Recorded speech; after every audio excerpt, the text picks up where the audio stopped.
G'day fellow fishermen, it's Roger Osborne here. I was going to be doing this video live, but due to some issues with internet, I can't. I really wanted to so that I could talk to you live and answer your questions. But we're doing this video on the best bait for flathead, the best fresh bait for flathead, which absolutely has to be the live potty mullet. And I'm going to teach you how I catch my live mullet. There's lots of different ways to do it, lots of different types of traps, but this is my preferred method, so I'll just show you how to do it. We're going to catch some mullet. So here I've got I have a glass bowl, pretty solid. This is actually a salad bowl. You can buy them at Coles or Woolies for about $8, I think, but they're awesome. Clear, strong, and heavy. Then I have, this is a bit of, it looks like a garter, but it's a bit of elastic. You can buy them at sewing shops. I used to use elastic bands, but when you buy a length of elastic, you can tie it to the size that you want, depending on the size of your bowl or your container. So I have that. Then I have here some, what is that? It's wire screen like for your window, screen netting. And I've cut this to size. It's got a small hole in the middle, which is only about 40 millimeters. So what's that? Not quite, 1.5 inches or so across. It's not very big, but it doesn't need to be. You'd be surprised how big a mullet can get in through that small hole. Now what I do is I put this onto my glass bowl. Then I have my elastic, which I stretch over the top. Hold it so it doesn't fly off, hopefully. And essentially, then I just make sure that that's taut. There you have my mullet trap. Beautiful, ready to go. So now I'm going to go out and I'll just explain what I do with the bread. I like to leave a little bit of bread floating in there, but I like to also wet some of the bread. I like to wet some of the bread and mush it up so it creates like a milky thing in the trap with lots of little bits of bread, and then I leave a few big bits in there as well. So we're going to go and put it in the water. You can watch what I do.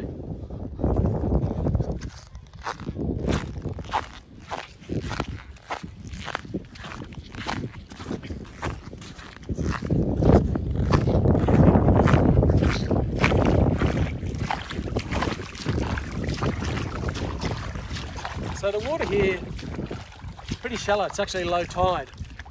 Just going to find a little spot. I only need about that much water above the top of the trap. So I think just out here is going to be good. So I reckon we're going to go about here. Just going to get some water in there. Now I'm going to get a bit of my bread and mush it up. Like so. Just scrunch it all up. Then I'm going to put that through the hole into the mullet trap. I'm going to poke that down in there, get a little bit more bread, a couple of chunkier bits, put them in. Then I'm actually going to stir it up with my finger. You can see all that bits of bread flying around in there, all the little bits. So I've stirred that up. Actually, I'm going to push it down a bit because there's not a lot of water over the top of it. Now we're going to walk away and let the mullet come. You need to walk a reasonable distance away from your trap. You don't want to be too close. I'm just going to chuck a little bit of bread out there to stir the mullet up. And we're going to walk a bit further away. Now before I put that mullet trap in the water, I actually burleyed. I walked out there, I chucked some bread in the water just to see if there were any mullet there. That's my normal practice. I'll burley first, see if there are any mullet, and if it looks good, then I'll put the trap out. Now, usually what I find is the hardest thing is to get the mullet in initially, but I always, once I've caught a few mullet, I always leave 1 or 2 in the trap, because the other ones go in much faster. Once you've got a couple of mullet in the trap, them swimming around in the trap, stirring up the little bits of bread, and their brothers come along and look in and go, hey, what's going on there? They just seem to go in much easier So what I'm going to do now is I'm going to catch some mullet, but when I do my second load, I will definitely leave a couple of mullet in the trap. So I've walked a fair way away. You can see where the edge of the water is here. My trap's just out there. Now you can tell if there's mullet around the trap because you'll start to see the water start to bubble from the little fish swimming around. And I can see there's a little bit of action out there. Until I get some mullet in the trap, I may go out there and stir the bread up a little bit more. So it's very relaxing. Bit of a waiting game. It's an enjoyable thing to do when you're in a beautiful place like this. Make sure that you like and subscribe to my channel. That'd be awesome. And make sure you put some comments at the end of this video. Because it was going to be live, I can't answer them directly now, but please put any questions and comments in at the end of the video. Okay, so I'm just going to have a little wander out and see that any mullet are coming around that trap, because if they're not there, I want to stir the bread up, burley up a little bit more, make sure that the mullet have found the trap. Actually, I can see, getting a bit windy here. Actually, I can see there's a lot of action over the top of the trap right now. Yoo-hoo! Love it. So it won't take very long for that thing to get filled up with mullet, I can tell. It's all happening right now, but what I've found with that fly screen netting that I've got over the top of the trap is that's very sturdy. Sometimes the concern can be if you get a few really big mullet in the trap, they can actually push the top off, or they've got enough power to remove the elastic. But it seems to hold on really well with that, that elastic material. It's quite a thick elastic. It's probably, 2 centimeters thick. Just going to wait for another 30 seconds and then we'll walk out and have a look at the trap, see what's in there. Actually, in the meantime, I need to put some water in my bucket because I'm going to transfer mullet into my bucket.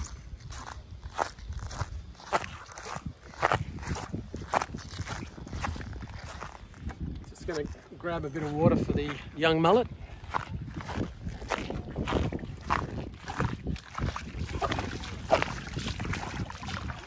This water's so warm, it's just like a bath.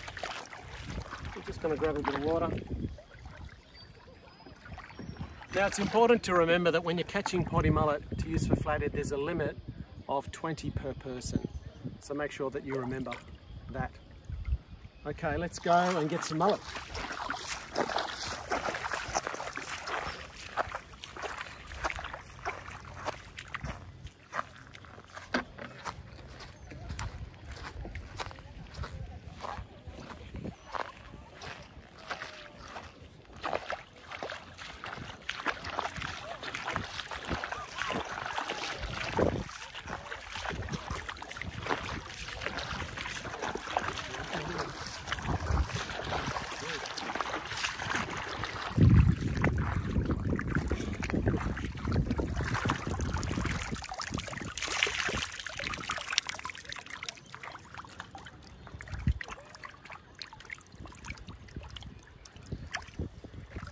I would estimate there's probably 20 mullet in there. I'm going to take this over and put some into my bucket. What I prefer to use the larger mullet, and I'll show you what size I mean, rather than the little baby ones. I find that you'll even catch, on the larger mullet, you still catch your bread and butter 40 centimetre flathead. It's amazing what they will swallow. But I like to use a bigger bait, because you can get some more solid eating size, around the 50s. And also you might, sometimes, and where I fish, there's mulloway in this lake, so, and I've had a few encounters. So what I'm going to do now is I'm going to take the top off. I've just taken my elastic and stuff off. Just leave that there. You can see, look, that's a beautiful size mullet for bait. You can see in here, actually, how many are in there. But I'm just going to pick the bigger ones. But that's about the size that I like to use. Oops, that's about the size that I like to use. Here would be maybe 12 centimeters long. Oh. So I'm going to whack him in there. Then I'm just going to pick the bigger fish out from the trap here. Pick the ones that I want to keep. Oh, they're all jumping out. I'm going to let the little ones go. So I'd rather use these guys.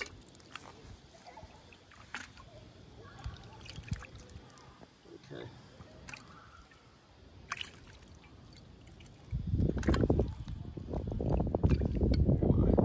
He's all right. See, there's still got a lot of this bread in here.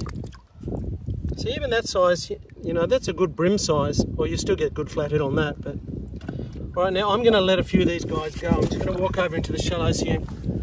Just going to let a few of the little ones go because I don't really want the little ones. But I do want to keep a couple in there because it's going to be much faster.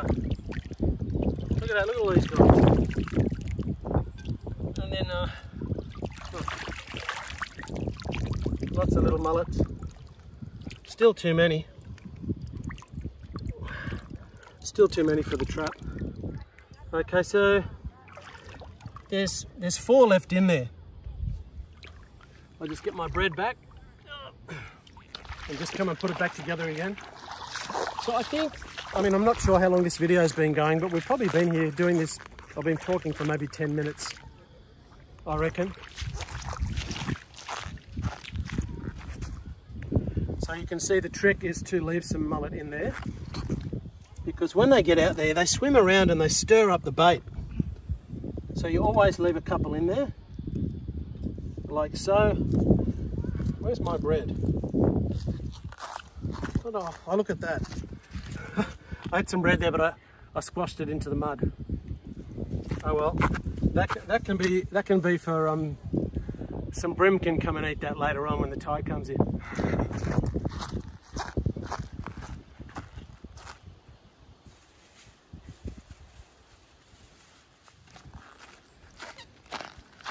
Probably, in total, I haven't even really used a slice of bread so far.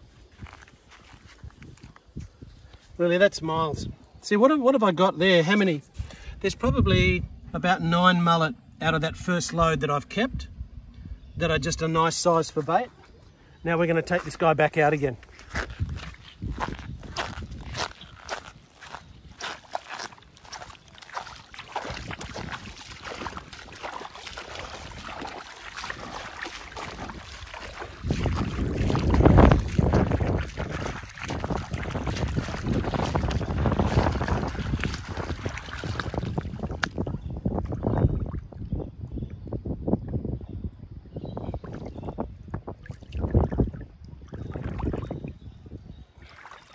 I've pushed that trap down into the sand a little bit because it's not very deep here. And even now there's only that much water above the trap, but that's okay. And I'll just give that a stir and we're going to leave that alone. But also the good thing about using this fly screen netting is that any air bubbles that get caught in the trap, you can just rub the top of it and the air bubbles come out. So you don't have any air bubbles in there while your trap's in the water. And I don't really like to have air bubbles. I don't think it looks very natural to have the air bubbles. I don't know if you can see, let's look, because they're not that far away from the trap. Can you see? You can tell where the trap is because of all the little, you can see the action. Where the fish are swimming, you can see that it's all bubbling just around near where the trap is. So actually I can tell that some of the bread's come out of the trap. Just the mullet in there swimming around. The mullet, a little bit of the bread's come out of the trap and drifted this far away from the trap, and all the other mullet have come in and they're getting into it. But now they're all swimming over the top of the trap. So I plan to have a fish later. That's why I'm catching this live bait. I've already got some flathead in the fridge, which we're having for dinner tonight, but we love eating flathead, so yummy. So we just need to stock up. So I'm probably just going to do this. This will only be 2 times that I do this, because that'll have me at my limit of how many mullet that I can catch. Although technically I could have more because I'm not on my own, and you can have 20 per person, so I could probably get a few more than that if I need them. So I'm on a typical lake in New South Wales. I'm on a sandbar with a bit of weed. There's lots of nipper holes and yabby holes just here. Turn around, you can see behind me.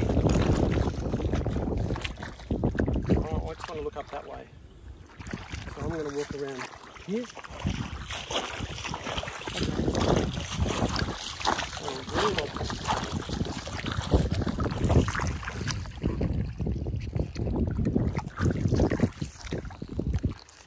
Yeah, so I'm on a typical sandbar. There's heaps of nippers here. So I could be, while I've got my mullet trap out there doing its thing, I could be pumping a few nippers as another alternative. I'm going to do one of these.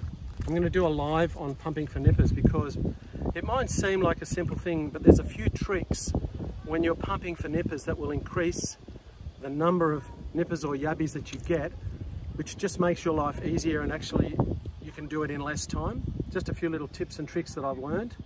So I'm going to do that as a live. I'd like to start doing a lot more lives. I think it's going to be good to do that.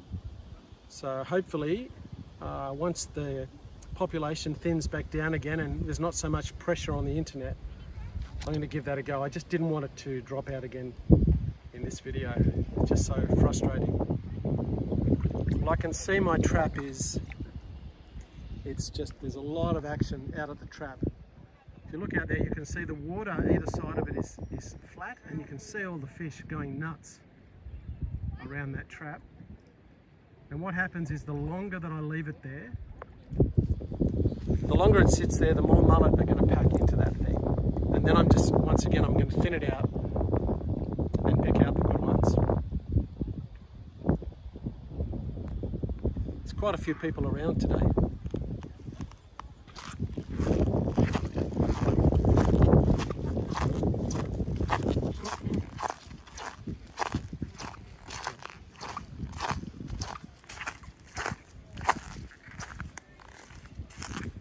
It's quite busy at the moment, you know, early January. Heaps of boats on the water, lots of families out having fun.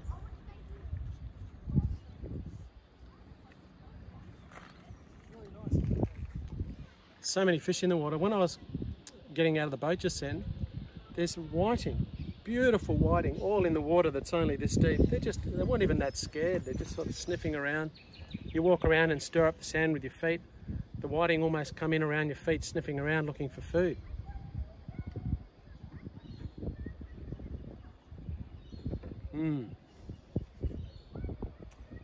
I think it's time to go and get the trap.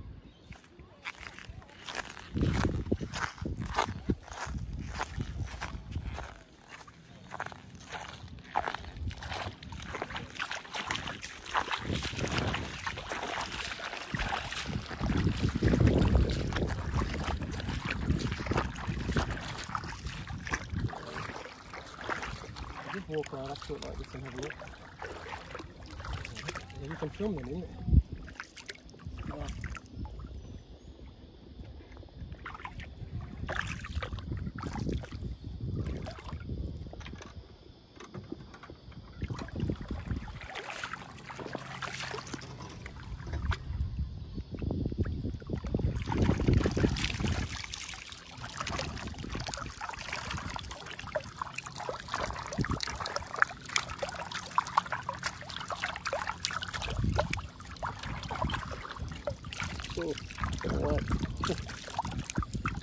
There's some great sized mullet in there.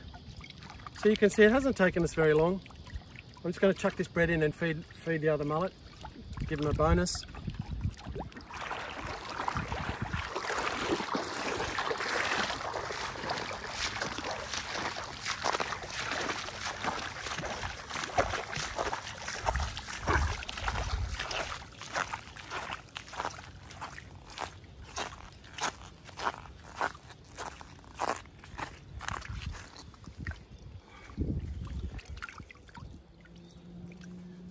that, they are beautiful. So many good sized mullet, just cracking mullet. Really good size, look at that. Just come back here. Put him in there.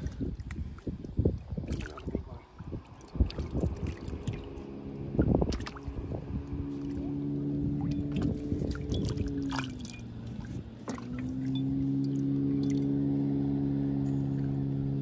Okay, so really I've got an abundance here. I don't need to catch any more.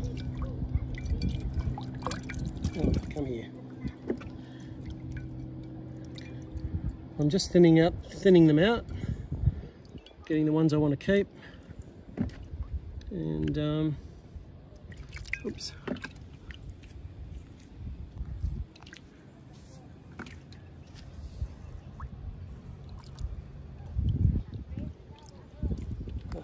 I think we're pretty good actually. So you can see how many are still left in the trap, and they're actually quite good for bait. They are really good brim bait, those little mullet. But I've just taken the ones that I want out, and I'm going to release these little fellas. I'll come over here so you can see, and I'm going to just let these guys. I'm just going to let them go. Woohoo! There they go.